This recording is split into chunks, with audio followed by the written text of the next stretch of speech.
Hi, I'm Brian Levy. I am a partner at Manchester Living and the host of the Manchester Living podcast. The purpose of the podcast is to help people navigate the complex maze of elder care. I have a lexicon of elder care terms and acronyms on our website at manchesterlivingpodcast.com. I want to start today's show with a new and noteworthy. It's a brief clip of various funerals and funeral traditions around the world. Roll the tape. Everyone mourns differently. That's obvious when you look at the funeral traditions found throughout history. Here are some of the world's most bizarre rituals. Tibetan Buddhists practice something known as sky burials. The deceased family member is taken to a mountain to be exposed to the elements and/or to be eaten by animals, particularly birds. While this might seem strange to people in the Western world, it makes sense for Buddhists. They believe that the spirit moves on and therefore there is no need to preserve the body. In Taiwan, the family of the deceased will often hire professional mourners for the funeral. They cry and cry for family members who are uncomfortable mourning in public. The practice lets others know the family is sad, even if they have trouble showing it personally. If you have enough money, you can even pay the mourners to make a touching speech. You know, about someone they probably never met. This tradition comes from one of America's most popular cities, New Orleans. The jazz funeral involves a brass band marching from the deceased home to the cemetery. Along the way, somber songs are played. After the funeral, the procession continues with more upbeat songs. Often onlookers join in by dancing to help celebrate the memory of the deceased. These people are known as the second line. The tradition is a combination of West African, French, and African American influences. The Bo people, an ethnic minority who formerly lived in southwestern China, practiced suspended burials. It's exactly what it sounds like. Coffins were placed along cliffs and in caves above a river. However, some were placed on planks extending from the cliff face. Unfortunately, the Bo people are pretty much gone, so we don't know why their dead were interred this way. The Ghana fantasy coffins ritual is relatively recent. The Ga people of Ghana believe life continues in the next world, therefore they have to be put to rest in style. The ritual started in the 1950s when families commissioned carpenters to build elaborate coffins that represented the deceased. Totem poles are a familiar symbol of Native Americans of the Pacific Northwest, particularly the Haida people. They take on a new meaning after a death, though. Most deceased Haida were thrown into a mass grave, which is pretty grim, but the rituals surrounding the death of a chief, shaman, or warrior were more complicated. The body was put into a box, then put atop a mortuary totem pole in front of the deceased's home. The carved icons were thought to act as guardians in the afterlife. We all mourn differently. All right, let's jump in. Today's show is a continuation of a series that I did not intend to do, but we started with end-of-life toolkits with Dr. Fine, and then started talking about hospice and end-of-life doulas, then grieving, and now we're going to talk about Jewish funerals. Today on the show, I'm excited to introduce Zane, Belyea, owner of Jewish Funerals, Dallas, Houston, and Cleveland, and my friend Charles Hirschberg, co-director of the men's division of Dallas, Chevra, Kadisha. My first request of you guys is to please correct me, although I'm Jewish. I was raised in a Reformed temple in San Antonio. I was bar mitzvahed in Israel. And during research for this show, I did not know the answers to these questions. So if it's an answer to correct or a pronunciation, please jump in. I won't be offended. Absolutely. All right. Absolutely. Thank you. All right. First question. What is Chevra Kadisha? The Chevra Kadisha is basically friends taking and having community. We're all friends in the community. Chevra Kadisha means friends. Kadisha means procedure. Basically. Great. Why do we use a wood casket, and does the color matter? So it's always funny, as being Jewish, there's always a saying that says you can ask 5 rabbis a question like that and you'll get 25 responses. Right.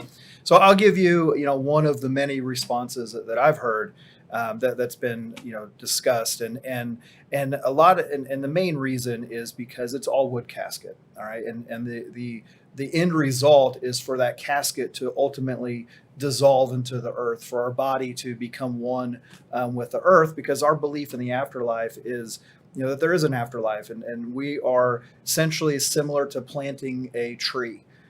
You plant a seed, later on a seed grows. So it's similar with the Jewish burial process. Okay. What is Tahara, and why is it important? Oh, that's a good one, Brian. A Tahara really is the ritual preparing the body for burial. As I said, Chevra, which would you rather? A mortician who does this for a job, or friends, people you've met in the community? What it entails is basically preparing the body cleaning the body. We treat him like the Kohen Gadol, the high priest. In fact, that's how we dress the body. It's the same linens that you use on the high priest. You wash the body, you take care of it, you clean it, you save every bit of blood you can. You then dress him in these linens. I had a rabbi a few years ago. We had a problem. The family wanted them dressed in a business suit that he always wore. We don't do that. So the rabbi finally put me in contact with the family. The family told me that he always wore a business suit every morning, everything else. I said, how old is he? They said, 79. I go, did he ever disco dance? And they go, oh my, Marvin loved to disco dance. I said, own a leisure suit?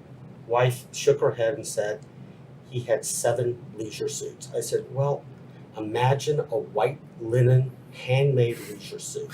That's what a set of shrouds look like. It's not what you saw in Fiddler on the Roof. This is a nicely made suit, sewn together, all linen, and it really is a beautiful article of clothing. And that's what we put him in. On those words, she said, bury him in that. Nice.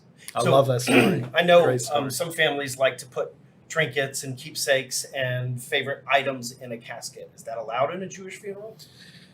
Technically, it's not. I'll let Charles sort of embellish on that a little bit. At the end of the day, there's several families that may not be as religious as others and have different requests. As a funeral home, as they're our customer, and so we're not going to tell them no. On certain aspects. We typically try and get the rabbis involved, let them be the bad guys for us. Charles, you want to embellish on that? We've had several requests. The ones we won't do is we had a family who wanted us to put a fetish into the coffin. Lovely. That we won't. It's called a avodah zarah, an idol. What we will do, if there is a favorite, Nolan Ryan baseball jersey. We were talking about earlier. Family wanted him buried in his Nolan Ryan baseball jersey. We said we couldn't do that, but we did roll it up and we put it in the bottom of the coffin. If it's something hard, something like a stone or metal piece, what we suggest is at the funeral, after the coffin's lowered or before the coffin's lowered, place it into the grave. I've been to quite a few Jewish funerals for family members, and I always put seashells after the casket is lowered.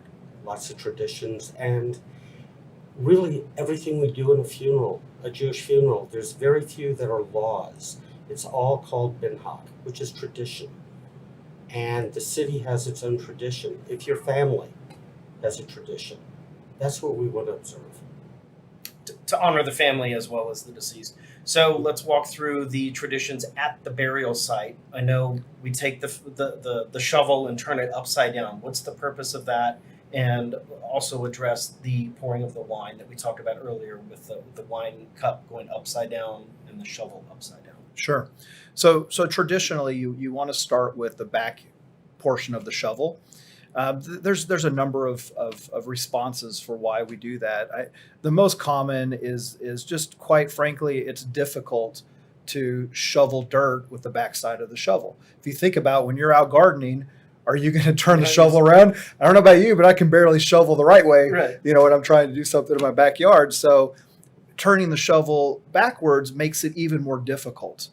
Well, burying a loved one, someone that you care about, is difficult. And so you want it to be a difficult process. Traditionally, you do the first 3 with the back of the shovel, and that's creating a pattern. And I'll let Charles sort of divulge on some of the deeper meanings behind some of that, because he is definitely a lot more in tune with the Torah than I am. Unfortunately, I'm getting better, thanks to a lot of my rabbi mentors that I spend time with. But it typically creates a pattern, and ultimately you're providing a mitzvah for that family, and helping with the burial process is considered the best mitzvah you can provide to someone. You want to elaborate? Without trying to get too deep into it, the idea of the back of the shovel is the family's reluctant to say goodbye Mhm. to the deceased. Okay. So it's harder to do, as Zane said, is exactly right. It's something reluctantly they're doing, so they're not doing it in a quick way. Now, on a flip side, at the beginning of the month, called Rosh Chodesh, or on a holiday week, you're not allowed to do that. You have to use the shovel normally. Why? Because there's an opening to the heavens at that time. So being that, you want to help the spirit, the neshama, the soul, along to their next plane of life. So you try and do it as fast as you can. And the with the pattern with the three, correct me if I'm wrong. I don't remember the third, but I know there's good, there's evil. What's the third? The I hate to say I just went blank on yeah. it. So But is it so only 3 when you're doing the shovel on and the you back do of the the dirt? shovel and By the way, that is the absolute worst sound to hear that dirt hit the wooden is. casket. That's impactful. it is it definitely is, and I will say that when we are at a funeral service, that really is the point where you really see the pain Yeah. in the loved ones once you hear that dirt hit the casket. And all mourners at graveside have the ability, the right, the opportunity to put the dirt in. Yes, That's yes, tradition. yes. Everybody, Okay. in fact, Mhm. it's joins in with the Chevra. Mhm. It's a non-thanked mitzvah, non-thanks good Yeah. deed. Yeah. Because the person you're doing it for is no longer there to thank you. Mhm. And it's our responsibility, especially Orthodox tradition, is to make sure that you stay, the friends, the family, the mourners. The family leaves sometimes just before, but we always make sure we fill the grave all the way to the top. This should not be done by somebody who doesn't know them. Interesting. Okay. Terrible question I have to ask. Cost of a funeral, and can it be financed? So, as far as cost in general, for my organization, I want to make it affordable for families. So, if I were to compare cost to myself and my competitors, if you were to add the average cost of a funeral in general, it's approximately $15,000. Now, what a lot of people get confused is when you say a funeral, there's two main parts of a funeral. You've got your cemetery plot, which is a completely separate purchase. Cemetery plots in the Metroplex range anywhere from $7,000 up to $30,000 a space, depending on where you decide that you want to have VIP the center? burial. You have the VIP, section. On the funeral side, the cost range, cost average probably close to $10,000-$15,000. So overall, on the average, to bury a loved one, you're looking on average $30,000+ when you add the cemetery plot. Can you finance it? You can finance. So we really encourage families to pre-plan. If you pre-planning in advance, you can make payments on that pre-plan. When death occurs, you have to pay everything at the time of service. Okay. Charles, Mourner's Kaddish. What is it, and when and why is it recited? Mourner's Kaddish is basically the theory behind it, or the thought behind it. It's memory of the person, the deceased. It's said by immediate family. A son says it for his father. A son can say it for his mother if his father's deceased. If your father's still alive, you don't do it. Your father says it for you. And out of respect, you don't do it, because it's more or less saying, I wish you weren't here, Dad, so I could say it. It's said at the time of the funeral. Then for the next 7 days, it's normally said in the home. You'll have service in the home at the 3 services, Shachris, Mincha, and Marav. Which mean? Shachris is the morning service, and it also contains Musaf, which is when you read the Torah on Monday, Thursday, and Saturday. Marav starts the Jewish day Okay. at night. Sundown is the start of our day. And is that the minyan? Those are the minyan. Okay, so what is a minyan? A minyan is a congregation in Orthodoxy of 10 men. In Conservative Judaism, it can be mixed men and women. And in Reform, it can be mixed men, women, and if you're short, I've seen them count the Torah scroll as a member of the minyan. It allows the person to say Kaddish. And you say Kaddish for 11 months in memory of the person. Then once a year on the date of their death. I read that Judaism does not allow for cremations or mausoleums. Can you all talk about those two? I'll talk about the mausoleums briefly. Charles, I know will definitely talk a lot about the cremation side. It goes back to your question earlier about the wood casket and about the afterlife and about the us becoming one with the earth and being planted just like a seed. You can't do that in a mausoleum. Mausoleum, you're in a building. In addition to that, most mausoleums require you to be embalmed to be in that mausoleum. So, which is being embalmed is against Jewish tradition. It is, and because you're putting foreign fluids inside of you, it's not a natural burial. Which essentially Jewish burial is a natural burial, and so what happens is your body is not going to become one with the earth, just as the Jewish burial process, the traditions require. Okay. On to cremation. Getting into the philosophical in that. God, we're all made in the image of God, Hashem. Excuse me, I'll use the term Hashem quite often as the Orthodox way of saying God. We're all made into his image. Being the case, you don't destroy something that God gives you. If your father and you loved your father or your mother, and they give you a special item, you wouldn't take it out and burn it. You wouldn't destroy it. That's the religious reason. Okay. The non-religious reason, when people go, as Zane mentioned, funerals have gotten costly again, quite a bit. Why you don't do it is because you need to give back to the earth. All the nutrients that are used to make a human that you absorb during your lifetime and everything there, you can get back to the earth. That's why in a Jewish funeral, you have to be in contact. The coffin has to be in contact with the ground. You give back to nature. And it's almost, how dare you take and destroy something and take it out of the environment when it can be something beautiful part of the environment. So along the lines of non-natural acts, let's talk about tattoos and suicide with as it relates to Jewish funerals. Sure, Yes, Charles, no, I'll let maybe? you talk about that. Grab that. Old time, long time ago, not in ancient history, but in the beginning of the 20th century, Jews who were tattooed, Jews who committed suicide, were buried in a separate area. Now it's realized nobody should be punished if they're ill. Suicide, you cannot be in your right mind. The psychologist community of the United States have all agreed suicide is a mental disease. Therefore, how do you punish?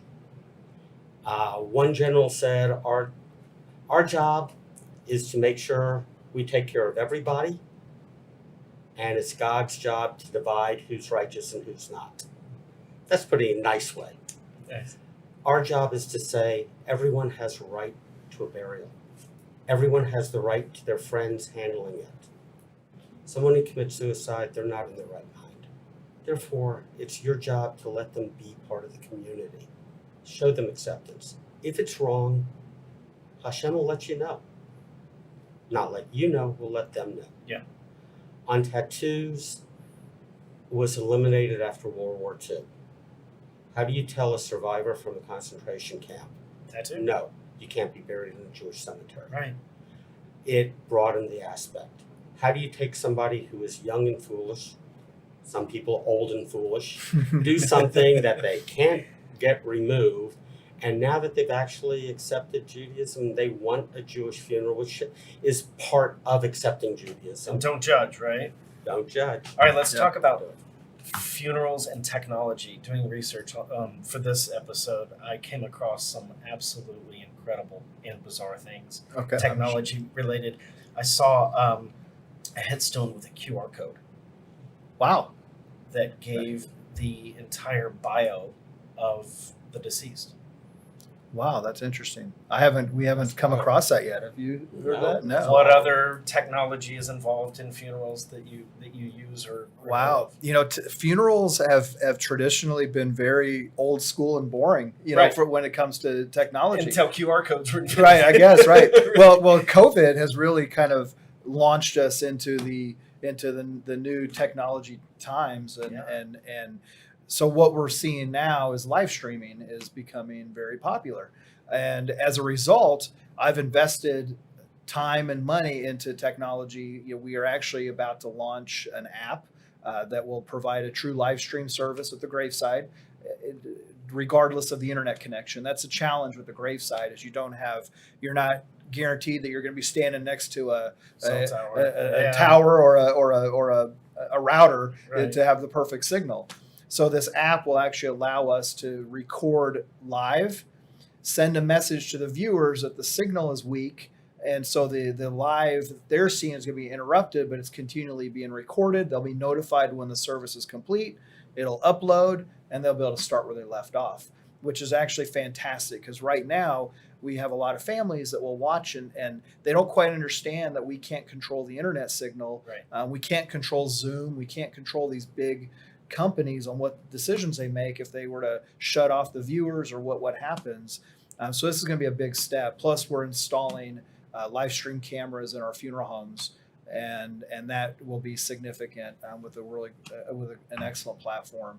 And I really feel that now that families have become more accustomed to viewing funerals live stream, with the fact that COVID may never go completely away, as well as the convenience of watching it live stream, I think live stream is here to stay. I think a lot of families, for mobility reasons, even when everything gets 100% back to normal, will choose to watch live stream because they don't have to get in their car. They don't have to schlep out to the cemetery, Right. especially in Texas when it's 110 100 degrees in the summer. Right. Cleveland when it's negative 50. Right. They can watch from their home. Pros and cons of technology. No, Pros absolutely. and cons. Plus, you can watch it. You can get a recorded copy. We keep it on the cloud for a period of time. So there's a lot of advantages. Great grandkids can watch the funeral. Sure. Yeah. We can have it on thumb drives. So it's really amazing. And jumping in real fast, my brother, blessed memory, passed away last October, and he was buried in Israel, and we went to Israel,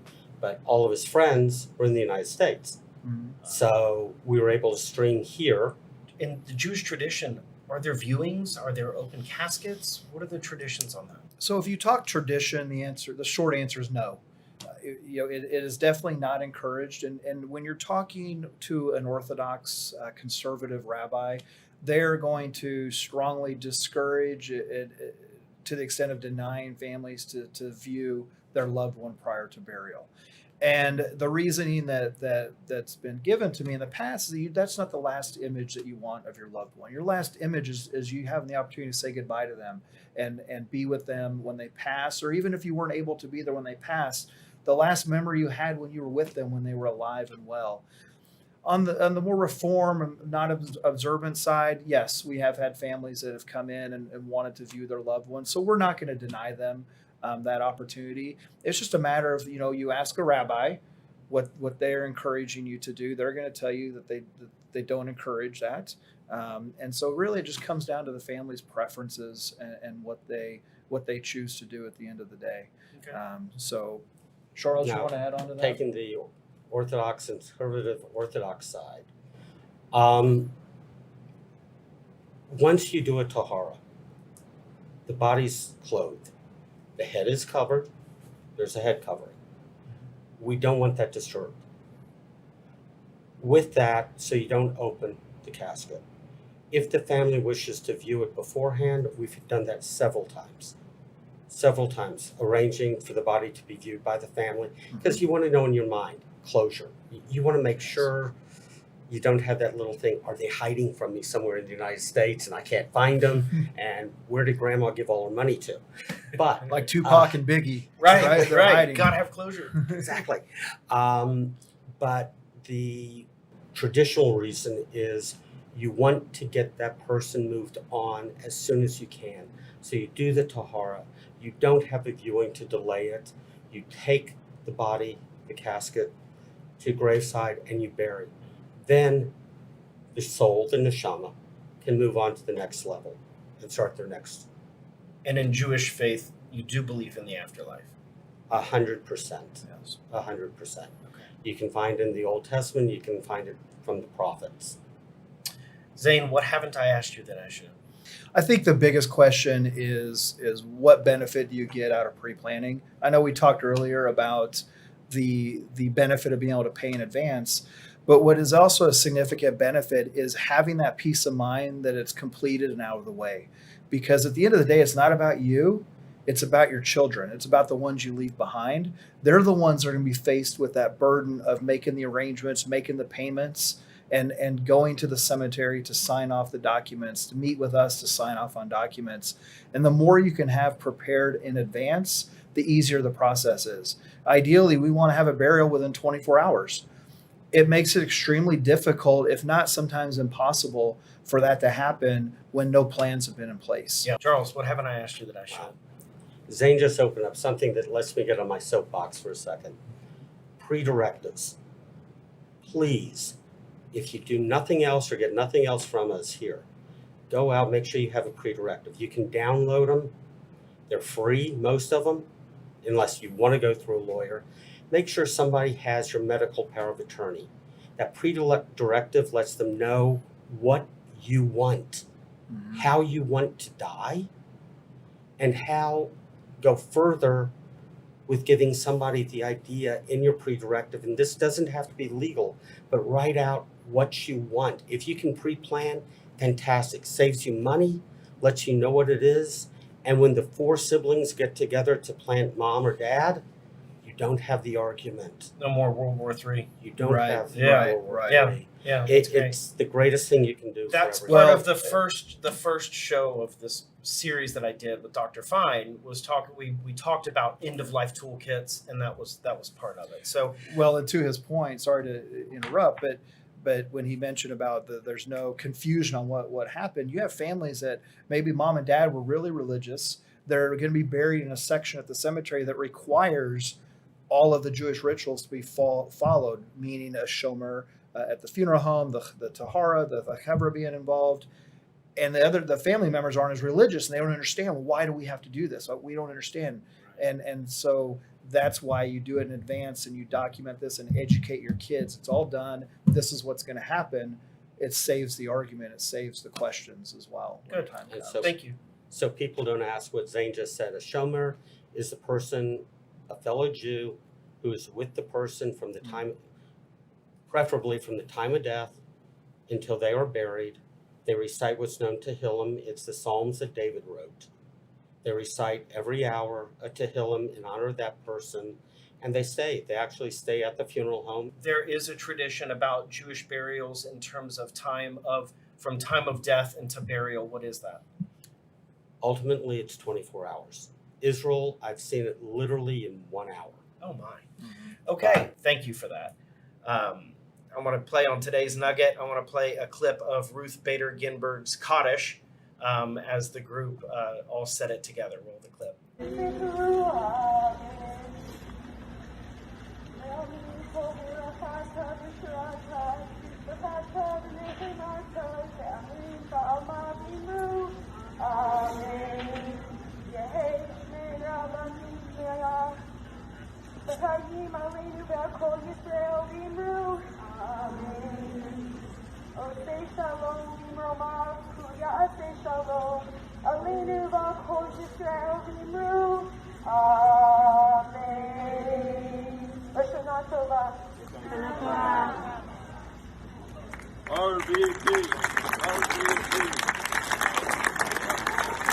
That was beautiful. Rest in peace, Ruth Bader Ginsburg.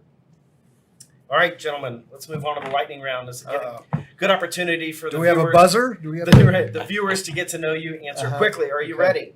Absolutely. Zane, where were you born? Worland, Wyoming. Oh, welcome to Texas. Mm-hmm. Dallas, Texas. All right.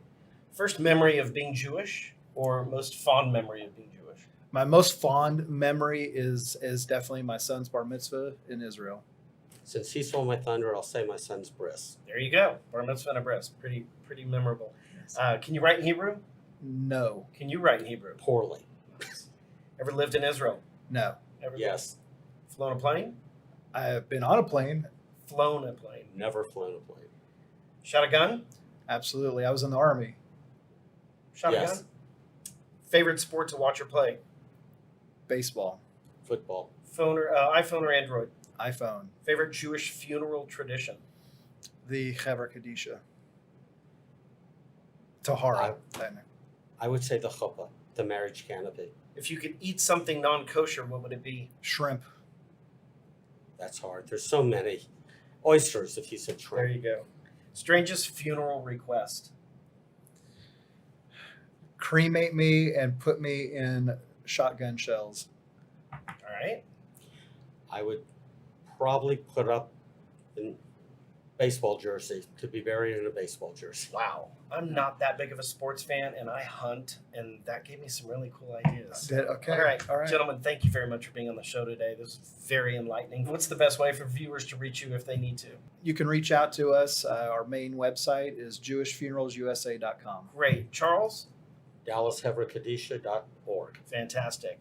Thanks for watching today. You can watch the Manchester Living podcast on Facebook. You can find us on iTunes. And, of course, you can dial us up on manchesterlivingpodcast.com. In closing, I've been in your seat. If there's anything I can do for you, don't hesitate to call. Don't go back to Google. Call me. Thanks for watching.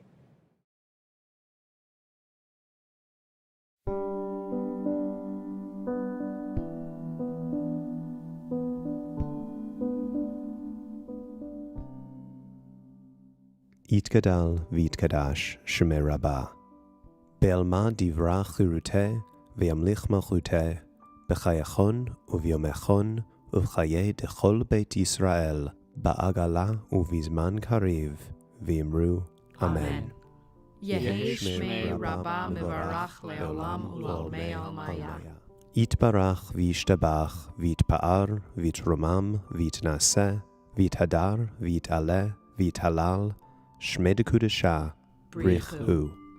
לילה מן כל ברכתה ושירתה, תושבחתה ונחמתה, דמירן בעלמה, ואמרו אמן.